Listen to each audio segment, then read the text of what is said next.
अब हमारे पास है types of torque. Types of torque, दो टाइप हमारे पास है। कितने टाइप हैं हमारे पास? दो टाइप हैं। एक को कहा जाता है क्लॉक वाइज टॉर्क। क्या कहा जाता है? Clock wise torque.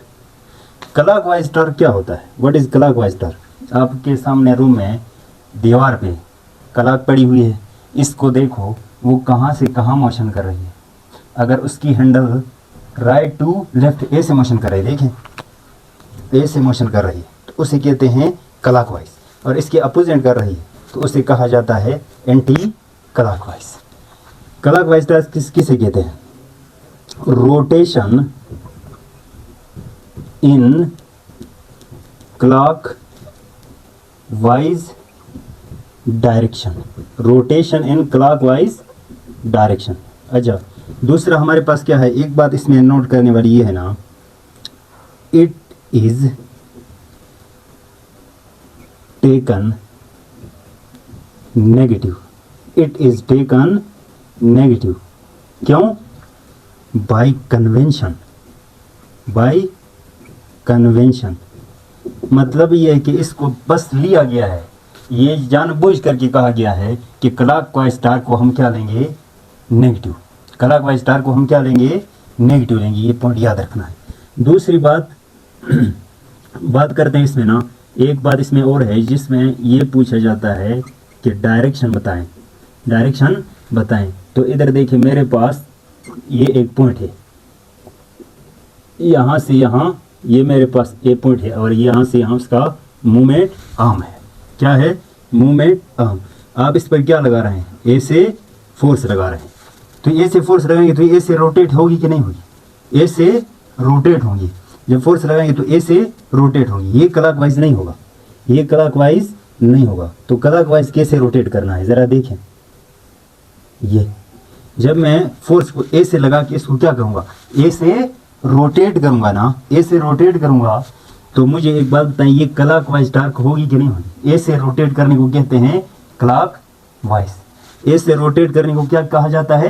Clockwise torque. तो क्लॉकवाइज टॉर्क में टॉर्क की डायरेक्शन क्या आएगी? ये ए से रोटेट कर रहा है, देखिए फोर्स ए से, ये अपने उसकी डायरेक्शन में लगा दें, मतलब ए से रोटेट हो रहा है ना फोर्स की डायरेक्शन में, मूवमेंट आर्म और फोर्स की डायरेक्शन में कर्ल कर दें तो बताओ क्या होगा? ए से रोटेट कर रही तो एन साइड या सिग्नल रूल लगाओ, ए से सिग्नल रूल लगाओ। इस पर ए से लगाएंगे तो देखो नट बोल्ट आप घुमा रहे हैं तो आपके पास जो नेल है वो एंड टू द बोल्ट जाएगी कि नहीं जाएगी? इसलिए हम कहते हैं टार्क की डायरेक्शन क्या होगी? एनवर्ड। टार्क की डायरेक्शन क्या होगी? एनवर्ड। और एनवर्ड डायरेक्शन के लिए हम हमेशा क्या लगा देते हैं? टार्क की डायरेक्शन एनवर्ड है ना, तो एनवर्ड के लिए हम क्या लगाते हैं? क्रॉस। इनवर्ड डायरेक्शन के लिए हम क्या लगाएंगे? क्रॉस। बुक के अंदर जहां भी क्रॉस नजर आए इसका मतलब end to the page, end to the page. समझ आ रही? तो ये था आपके पास क्लॉकवाइज डायरेक्शन। अब बात करते हैं, अब एक बात याद रखें, क्लॉकवाइज है या एंटी क्लॉकवाइज है आप डिसाइड नहीं कर सकते हैं जब तक आप एक पोजीशन पे नहीं रहते हैं। फर्ज करें मैं यहाँ बैठा हुआ हूँ, पंखा घूम रहा है, तो पंखा घूम रहा है, नीचे से मैं देख रहा हूँ तो वो क्लॉकवाइज घूम रहा है, लेकिन मैं ऊपर छत से जाकर ऊपर से नीचे देखूंगा तो वो मेरे लिए क्या बनेगा? एंटी क्लॉकवाइज रोटेशन बन जाएगी। अच्छा, अब बात करते हैं सेकंड पॉइंट आपके पास है ना, एंटी क्लॉक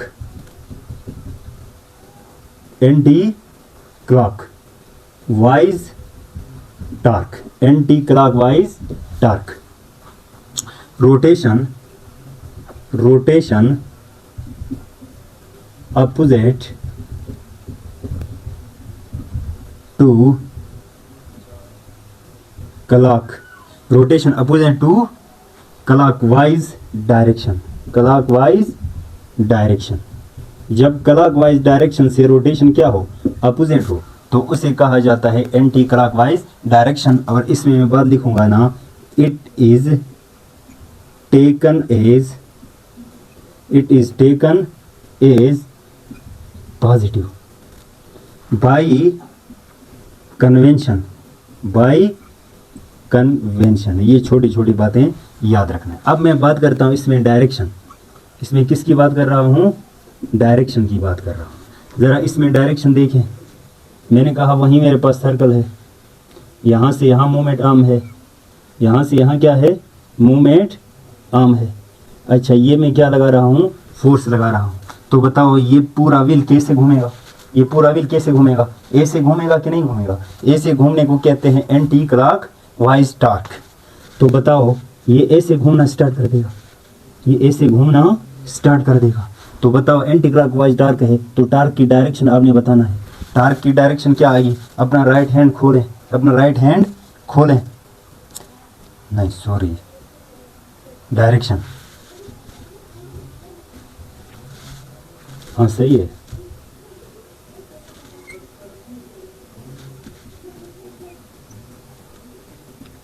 ये फोर्स एंटी क्लॉकवाइज डायरेक्शन। अब ये ऐसे घूम रहा है ना, ऐसे घूम रहा है। अपना राइट हैंड खोलें, करल करो, फिंगर को करल करें in the direction of force. तो थंब जो पॉइंट करेगा वो आपको क्या बताएगा? Direction of torque. अब मैं बताऊं स्क्रू रूल लगाकर। स्क्रू रूल का मतलब ऐसे घूम रहा है ना, तो जब आप ऐसे बोल्ट को घुमाएंगे ना तो वो आपकी तरफ आना स्टार्ट कर देगा, आपकी तरफ आना स्टार्ट कर देगा। तो मुझे एक बात बताओ, इसकी टार्क की डायरेक्शन क्या होगी? टार्क की डायरेक्शन होगी आउटवर्ड।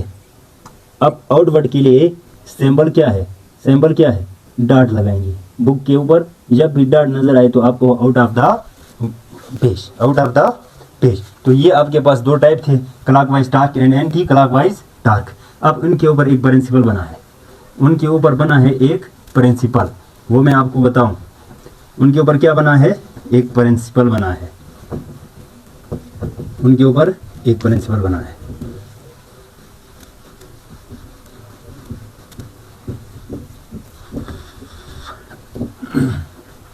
अच्छा, जिसे कहते हैं ना principle of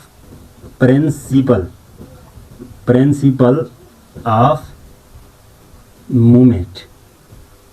principal of movement क्या कहा? Principal of movement, principal of movement. ये प्रिंसिपल ऑफ मूवमेंट क्या कह रहा है ज़रा देखें। प्रिंसिपल ऑफ मूवमेंट का मतलब ये है ना, मतलब ये है ना,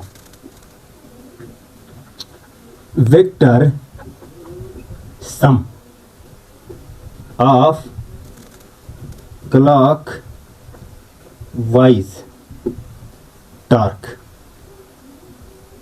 is equal to vector sum of anti clockwise torque. मतलब मैं ऐसे लिखूंगा ना, torque clock is equal to torque anti clock.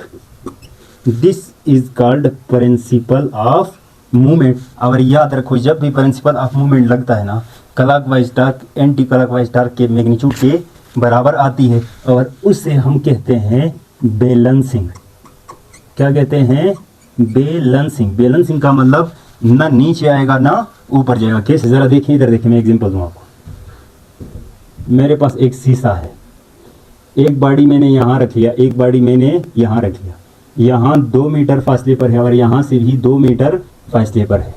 अच्छा, इसका ये नीचे फोर्स लगा रहा है 10 न्यूटन और ये भी नीचे फोर्स लगा रहा है 10 न्यूटन। अब मुझे यहाँ से एक बात आप बताएं, आप मुझे एक बात बताएं, इस बाड़ी का काम क्या है? इस बाड़ी का काम शीशा को ए से घुमाना, मतलब एंटी क्लॉकवाइज घुमाना है, और इसका काम क्या है? क्लॉकवाइज घुमाना है। तो बताओ क्लॉकवाइज टार्क कितना होगा? यहाँ से टार्क क्लॉक निकालो। Torque clock is equal to R cross R F sine theta. अच्छा, मुझे बताओ आर कितना है? 2 एफ कितना है? 10 साइन थीटा कितने का है? इन दोनों के बीच में देखें 90 का है कि नहीं? तो साइन 90। अच्छा, अब मुझे बताओ 210 20 इंटू साइन 91, तो आपके पास क्या आया 20 न्यूटन मीटर क्लॉकवाइज टार्क। अब मैं आपसे पूछूं एंटी क्लॉकवाइज निकालो, क्या निकालो, एंटी क्लॉकवाइज टार्क निकालो। तो R F sine theta, R कितना है, आर आपके पास 2 है, इनटू फोर्स कितनी है 10 है, इनटू साइन कितना है 90 डिग्री।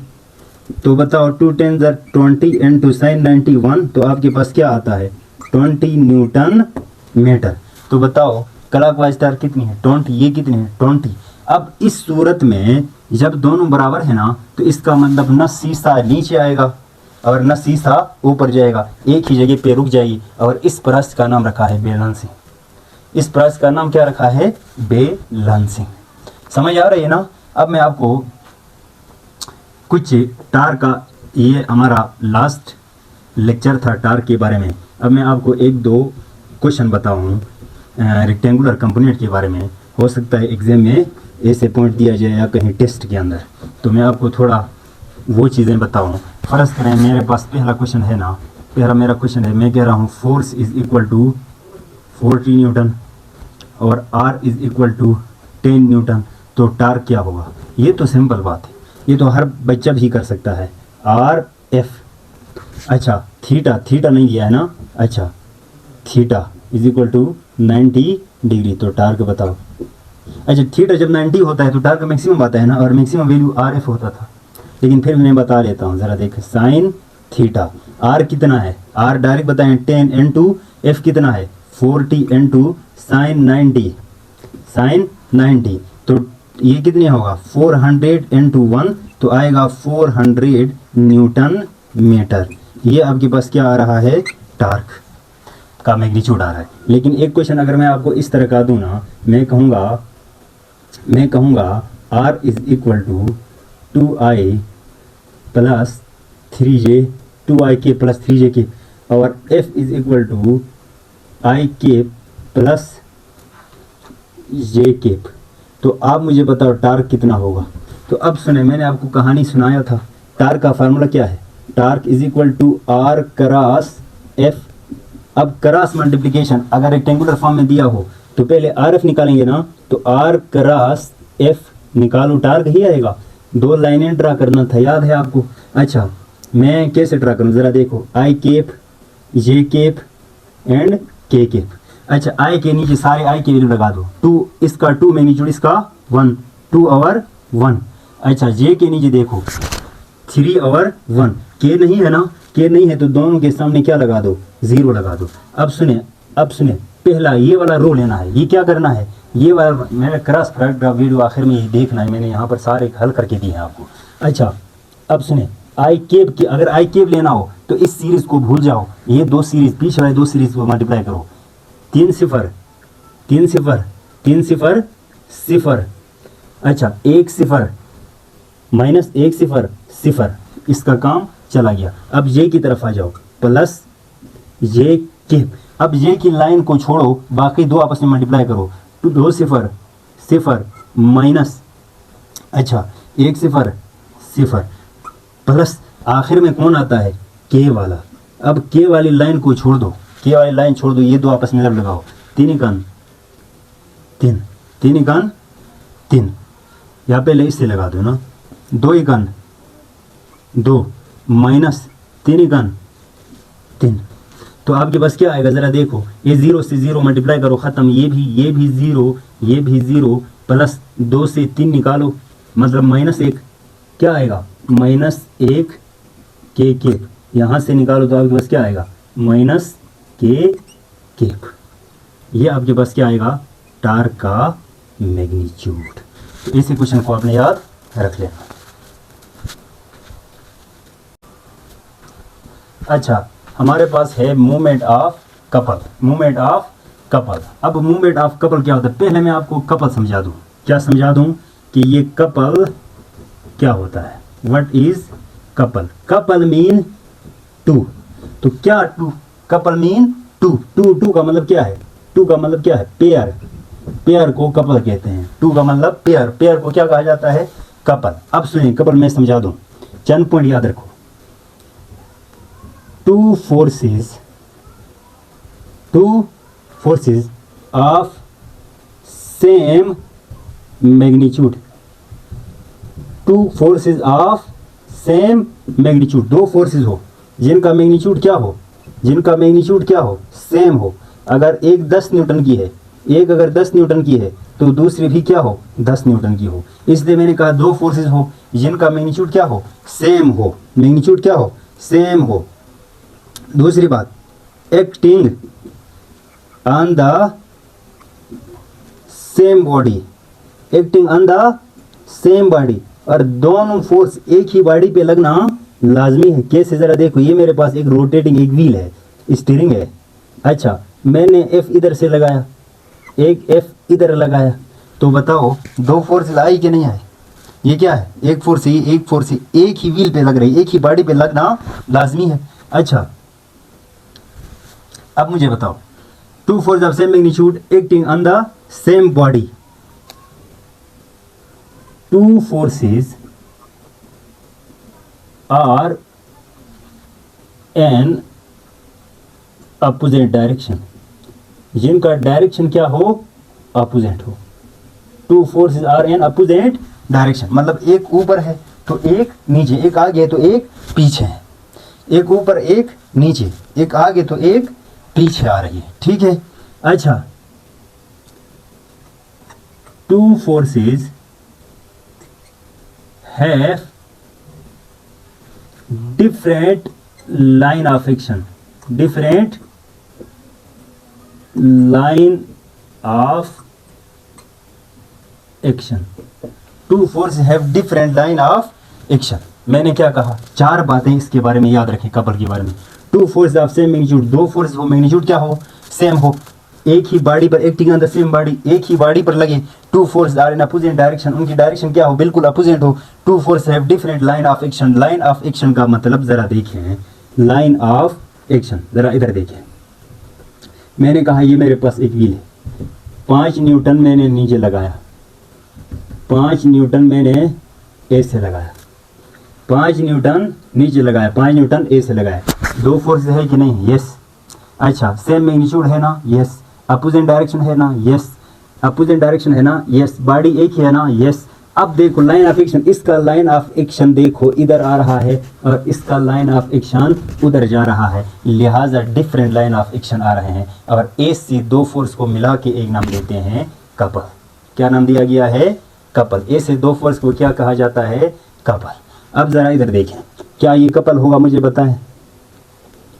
एक force 5 Newton,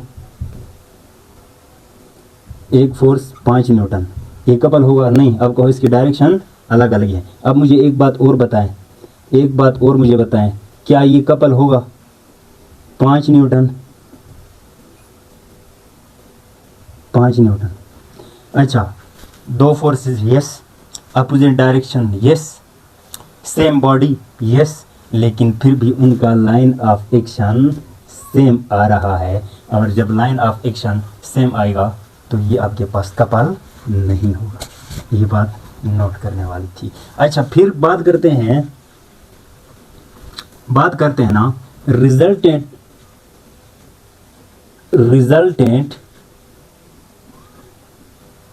of couple, the resultant of force in couple. देखो, resultant of force in couple is equal to 0। ये कैसे? अच्छा, एक बात बताओ, कपल में दो फोर्स है कि नहीं, ये 5 न्यूटन। अपोजिट है कि नहीं, ये 5 न्यूटन। जितना इधर से लगा रहे हैं उतना उधर से लग रहा है, जितना फोर्स आप इधर से लगाते हैं उतना फोर्स उधर से लगती है, अपोजिट डायरेक्शन है। आप बताओ ऐसे दो फोर्स का रिजल्टेंट क्या आता है, 0। यही तो मैं कह रहा हूँ ना, कपल के अंदर जो दो फोर्सेज हैं उनका रिजल्टेंट हमेशा क्या आता है, 0। तो ये काम क्या करती है, ये 0 हो तो फिर होता क्या है, couple always rotate the body. Couple का काम क्या है, हमेशा बॉडी को रोटेट करना। बॉडी को कभी भी ये ट्रांसलेट नहीं कर सकते, मतलब बॉडी को इधर से उधर कभी नहीं ले सकता है। ये हमेशा बॉडी को क्या करता है, रोटेट करता है। ये किसका काम है, कपल का काम है। कपल में रिजल्टेंट फोर्स का रिजल्टेंट, कपल में दो फोर्स का रिजल्टेंट हमेशा जीरो। एक इस बात को नोट करें। दूसरी बात, couple always rotate the body, हमेशा बॉडी को क्या करता है, रोटेट। अच्छा एक बात और याद रखो, एक बात और क्या याद रखना है, आप ये लिखेंगे ना, couple is a vector, couple is a vector. आप कहेंगे कपल एक वेक्टर है। भाई बॉडी को जब घुमाते हैं ना तो वेक्टर आता है कि नहीं आता है। जब बॉडी को घुमाते हैं तो इसकी डायरेक्शन एक्सिस पे होती है, डायरेक्शन हमेशा क्या होती है, एक्सिस पे होती है। अगर कपल इज ए वेक्टर, और वेक्टर में जाकर इसको एक और नाम दिया गया है, फ्री वेक्टर। अब आप कहेंगे सर ये फ्री वेक्टर क्या मतलब है, free vector, couple is a free vector, couple is a free vector. अब फ्री वेक्टर का क्या मतलब है, व्हाट इज फ्री वेक्टर, मतलब magnitude plus direction of two forces remain same. अब मेरी बात समझे, कपल दो फोर्स है ना, कपल क्या है, दो फोर्स। इधर देखिए, इधर देखिए, बात को समझे गौर से। मैंने कहा एक फोर्स मैंने ए से लगाई, दूसरी फोर्स मैंने ए से लगाई, ये फोर्स हमेशा अपोजिट डायरेक्शन में है कि नहीं। अच्छा अब मैं एक फोर्स ये घुमा के इधर ले आऊंगा तो दूसरी फोर्स इधर आएगी कि नहीं आएगी। देखो फोर्स का पोजीशन चेंज हो रहा है, पर देखो जिस तरह ये पैरेलल में थी इसी तरह पैरेलल में है कि नहीं। जिस तरह ये इधर ये दो पैरेलल एंटी पैरेलल में थी, जिस तरह एक दूसरे के ऊपर ऐसी थी एंटी पैरेलल में, आप इसको घुमाओ, इसका पोजीशन चेंज करो, लेकिन फिर भी पोजीशन चेंज करो, फिर भी उन दो फोर्सेस का पोजीशन चेंज नहीं होगा, ना मैग्नीट्यूड चेंज होगा ना डायरेक्शन चेंज होगी। ऐसे वेक्टर को कहा जाता है फ्री वेक्टर। इसलिए मैंने कहा है couple is a free vector, couple is a free vector. अच्छा एक बात और याद रखना है, दो फोर्सेस के बीच में, दो फोर्सेस के बीच में जो डिस्टेंस नहीं आ रही है, ये जो डिस्टेंस नहीं आती है, इसे कहते हैं ना कपल आर्म, कपल आर्म। इसे क्या कहा जाता है, कपल आर्म, कपल आर्म। तो ये हमारे पास टोटल कहानी किसकी थी, कपल के बारे में। अब बात करते हैं मूवमेंट ऑफ कपल क्या होता है। अब बात क्या करेंगे, मूवमेंट ऑफ कपल। कपल के बारे में जितने पॉइंट्स थे वो मैंने आपको समझा दिया, बता दिया है। कपल अब आप अपनी डेली लाइफ में भी देख सकते हैं कपल कहाँ आप लगा रहे हैं। जब भी आप वॉशरूम में जाते हैं, वॉशरूम में जाने के बाद जब नलका खोलते हैं तो उंगलियों से जो नलका पे आप लगाते हैं ना, ये भी आपके पास क्या आती है, कपल। क्या आती है, कपल। स्टीयरिंग व्हील आप घुमाते हैं, ये भी आपके पास क्या आता है, कपल। बाइक के ऊपर जो स्ट्रिंग आप घुमाते हैं वो भी किस में आता है, कपल में। तो ऐसे बहुत सारे डेली लाइफ में आपके पास एग्जाम्पल है, इसके बारे में सोच के बोल देना, कमेंट कर दें। कपल के जितने एग्जाम्पल आपने सोचे हैं डेली लाइफ में तो वो आप यहाँ पर कमेंट कर सकते हैं। अच्छा अब बात करते हैं ना कि मूवमेंट ऑफ कपल क्या होता है। मूवमेंट ऑफ कपल के लिए सबसे पहली बात, movement of couple, movement of couple is the simple case of torque that is produced by couple movement, by couple movement। मैंने क्या कहा आपको समझ नहीं आया? नहीं, टार्क में एक फोर्स होती थी, टार्क में एक फोर्स होती थी, तो एक फोर्स लगाने से बॉडी क्या होती थी, घूमती थी। अब इधर क्या है, कपल में, कपल में देखो क्या है, कपल में क्या है, ये एक फोर्स आप इधर लगा रहे हैं, एक फोर्स आप इधर लगा रहे हैं, फिर भी बॉडी घूम रही है कि नहीं। कपल की वजह से टार्क तो आती है, लेकिन आपने एक फोर्स नहीं बल्कि दो फोर्स लगाने, दो फोर्स लगाने के बाद जो टार्क प्रोड्यूस हुआ है, ऐसे टार्क का नाम रखा है movement of couple, movement of couple.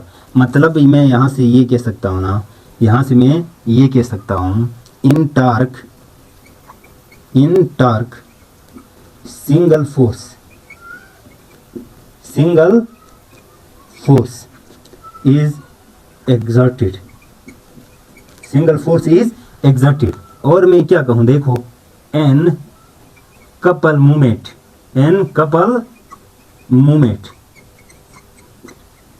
Two forces